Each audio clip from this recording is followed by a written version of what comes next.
My beliefs are that as a community we have grown. We have grown not only economically and financially and also numerically, but I think spiritually. I think that as a community we've come to accept one another better than we have in the past.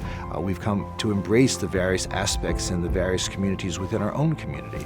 And that to me is a maturing process. It takes time and it takes a lot of engagement, and I think we've succeeded in that. And I think that Fort Lauderdale and all the communities around us, Wilson Manors and Oakland Park, I think that we are an example to be set for others as to how to achieve the level of equality and acceptance in a community that we've now been able to achieve. And I think that's great. That's what we're proud about, and that's what pride is. Working with a lot of people who are younger than I, who are gay, it's terrific to see the advance in that people live openly, people live comfortably, people don't edit themselves or edit their goals and aspirations based on their orientation.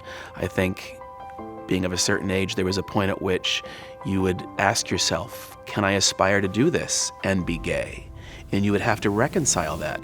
You don't see that anymore. The sky's the limit, and that to me is the greatest gift, that orientation doesn't have to be something that prevents you. In fact, it can be something that lifts you to achieve a goal. Pride is every day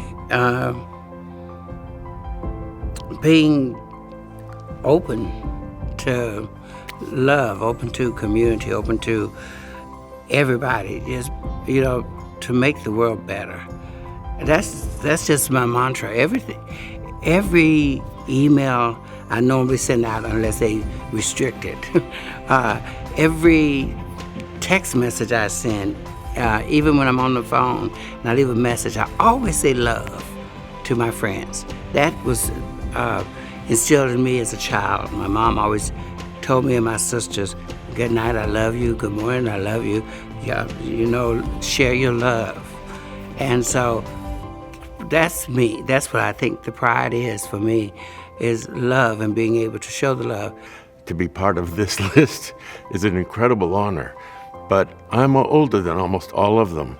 So I had the distinct pleasure and honor to work with Alan Curtis, Alan Schubert, Alan Turrell, Terry Bradshaw, some of the even earlier pioneers who taught me so much and gave me the courage to start the chorus, to do other things, to become involved. Pride makes my heart whole, makes me realize that who I am and what I represent has incredible value, and it always has.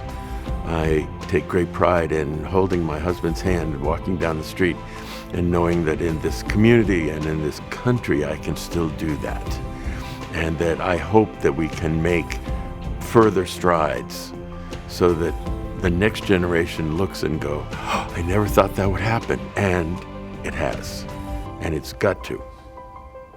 That's pride. As weird as it may sound, I did not come to Fort Lauderdale in a Calistoga wagon, so a pioneer in a different kind of sense, I guess. And I guess it means that I've been here a long time and seen a lot of changes and tried to be part of the changes that were good. And I've said this for many, many years. If you'll just come and meet some of us, just come and meet me. Sit down and have a cup of coffee or just say hello. I guarantee you'll change your mind. Because there's nothing about us that's different than you and your children. We're all human beings on this planet and all in God's grace. And I don't care what religion you are or what political aspects you believe in, but we're all basically the same and want the same thing for our families, and that is to live a good life. I actually think of myself as someone who just tries to live my life and make sure that I'm doing the right thing, because there are all kinds of people watching, and you never know what kind of young person is watching you and thinking, oh, I can do that now. Look, he can do it, I can do it. He's not that smart, so I can do it. So I think I hate to say set an example because that sounds so lofty, but that is kind of it. You just want to live your life so that you are an example to other people. That's how you show pride, by making sure that other people can see that they can do it too. And they can have a family, They can have a professional life. They can have a personal life.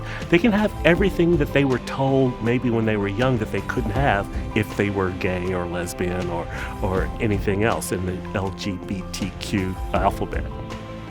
I was offered the associate principal or resident conductor of an orchestra, and I'm not going to say where, but in the Midwest. And it was in a very conservative area, and I had just moved here and, felt the openness that, being in Key West for years and then moving back up here.